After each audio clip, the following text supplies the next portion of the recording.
In 2025, Bitcoin and crypto are no longer the Wild West. They're a new financial frontier where ETFs, sovereign funds, and tokenized treasuries quietly redraw the global financial map. But this isn't just about rising prices.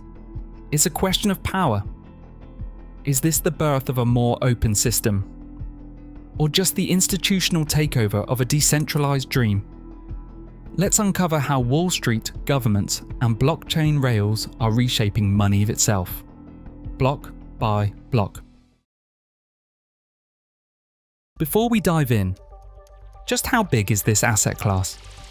As of mid-2025, all cryptocurrencies combined are worth about $3.9 trillion, up from $800 billion just 2 years ago.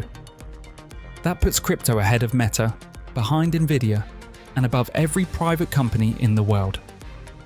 But in the context of global equities, $110 trillion, global bonds $130 trillion, and global real estate $370 trillion, crypto is still small.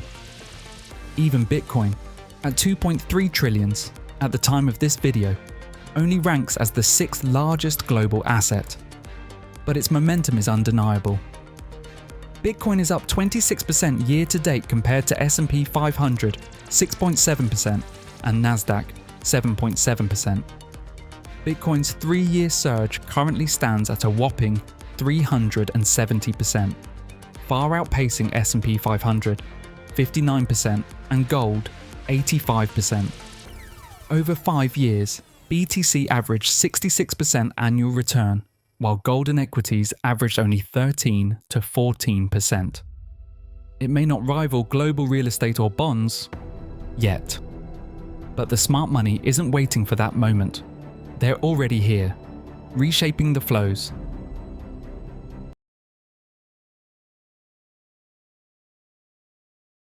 The buying pressure isn't just ETFs. Corporate treasuries are accumulating. MicroStrategy, over 528,000 BTC, worth over $30 billion. Semler Scientific, $220 million added in 1 week. Treasuries now outpace miners in net BTC accumulation. Why? Because Bitcoin is now viewed as digital strategic reserve capital. Scarce, portable, neutral. But there's risk too, with mark-to-market rules, earnings swing with BTC price, making corporate balance sheets vulnerable in downturns. Meanwhile, governments are stepping in. El Salvador holds about 6,100 BTC. Bhutan mined over 12,000 BTC using hydro. UAE and Saudi Arabia investing in sovereign mining infrastructure. Even the US is shifting tone, approving ETFs, drafting stablecoin regulations, exploring CBDCs, and in a surprising twist, Qatar, traditionally anti-crypto, is piloting real estate tokenization via the Qatar Financial Center. According to its CEO, Yusuf Al-Jaida, the initiative is being positioned as a practical solution to structural inefficiencies in the economy, with early experiments focused on tokenizing entire towers in a tightly controlled testbed environment. Crypto rails are gaining legitimacy, even in hostile jurisdiction.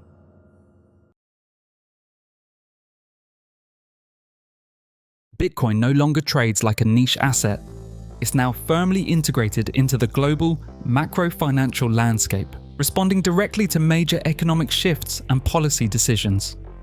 The correlation between Bitcoin and the Nasdaq 100 index has reached 0.7, indicating it's closely aligned with technology stocks and broader risk-on sentiment. But it's not just the stock market. Bitcoin's price is increasingly sensitive to critical economic indicators: Federal Reserve monetary policy decisions, Treasury bond yields, inflation forecasts, and Consumer Price Index (CPI) data. Why has this happened? Institutional investors now employ sophisticated trading strategies involving Bitcoin, notably the cash and carry arbitrage. They purchase spot Bitcoin exposure through ETFs, providing direct, easy-to-manage access. They simultaneously short Bitcoin futures contracts on exchanges like CME, hedging downside risks. Excess cash from these trades is then parked securely in treasury bills, earning yield especially attractive in high interest rate environments. This arbitrage strategy aligns Bitcoin's movements directly with global liquidity conditions. When central banks tighten monetary policy, raising interest rates, liquidity contracts, and Bitcoin's price tends to stall or decline. Conversely, during periods of monetary easing, lowered interest rates and expanded liquidity boost Bitcoin, driving its price upward. This isn't retail-driven chaos anymore. Bitcoin now moves with institutional flows, not Reddit threads. What started as a decentralized rebellion has become a liquidity-sensitive instrument, deeply tied to global finance. It's no longer just a speculative asset. It's now part of hedge fund playbooks, pension fund strategies, and sovereign portfolios. As a result, Bitcoin behaves less like a grassroots currency and more like a macro asset. Its price reacts to Fed moves, risk sentiment, and yield curves. Volatility is lower, patterns are clearer, and the narrative? It's shifting. The question isn't if institutions will shape Bitcoin's future. They already are. The real question is, what happens to decentralization when the suits are in control? But crypto isn't just Bitcoin. Let's talk tokenization, a $16 trillion opportunity that's already reshaping institutional finance. Institutions aren't just experimenting anymore, they're building. BlackRock's build fund over $500 million in tokenized treasuries. JP Morgan Onyx, processing over $1 billion per day in repo settlements using blockchain rails. Siemens issued tokenized corporate bonds directly on-chain. Franklin Templeton and Broadridge, tokenizing money market funds and corporate debt instruments. And it doesn't stop at bonds. Tokenized real estate, carbon credits, and Islamic sukuk are gaining real traction, enabling fractional ownership, faster settlement, and programmable compliance. Even governments are on board. Dubai is rolling out tokenized land registries via Pripco Mint as part of its national infrastructure. Meanwhile, DeFi, decentralized finance, is maturing. Protocols like Aave and Compound offer on-chain lending and borrowing. Uniswap enables decentralized trading with governance-controlled fee structures. Layer 2 networks like Arbitrum, Optimism, and Base are drastically lowering gas fees and speeding up execution. Despite regulatory ambiguity, DeFi's total value locked TVL remains over $90 billion as of mid-2025. And new use cases are expanding: on-chain structured products, permissionless insurance, decentralized stablecoins, composability between protocols, think Lego blocks for financial products. And now, DePIN. Decentralized physical infrastructure networks is emerging as the next frontier. Projects like Helium and HiveMapper are building wireless networks and global mapping layers powered by token incentives. The concept?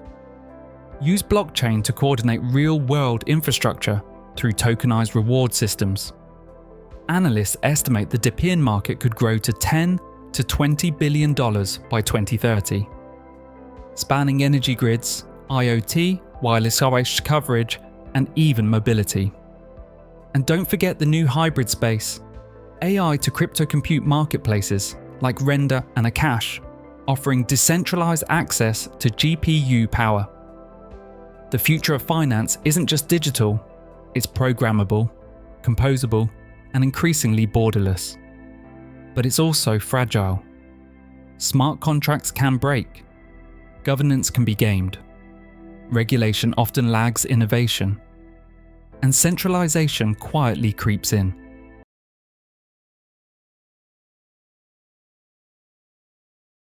Let's talk forecasts.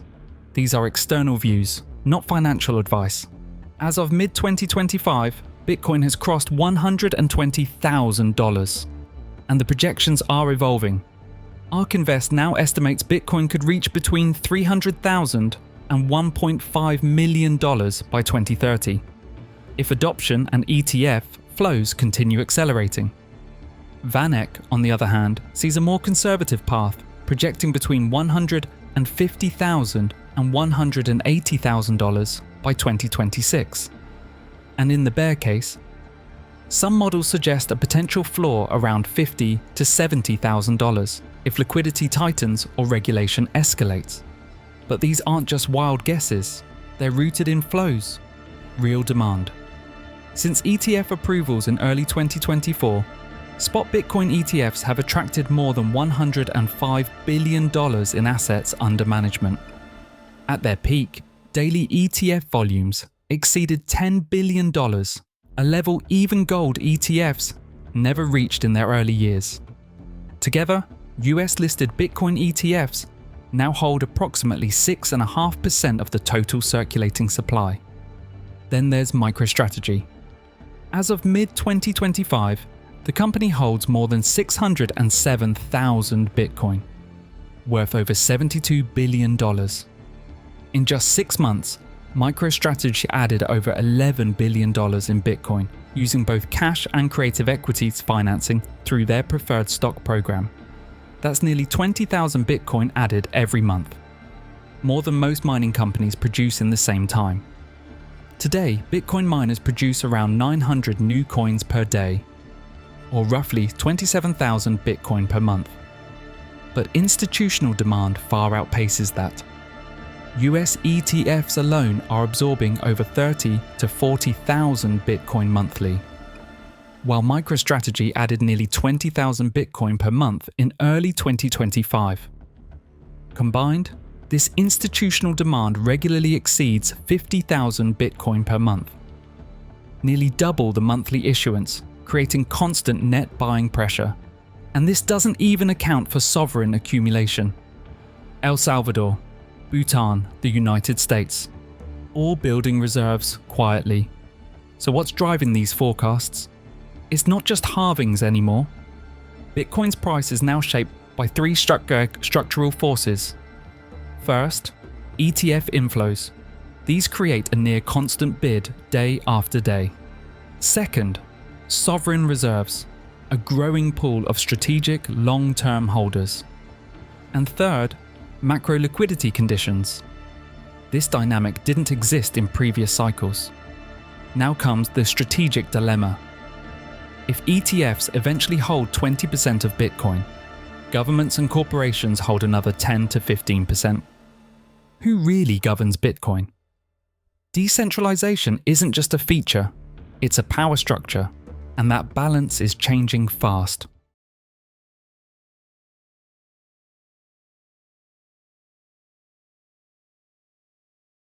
Bitcoin began as rebellion, a protest against bailouts, a hedge against inflation. But in 2025, its biggest holders are no longer cypherpunks and retail traders. They're BlackRock, governments, public corporations. Is that the end of Bitcoin's ideals? Or the ultimate proof that it worked? Maybe both, because this isn't the end of decentralization.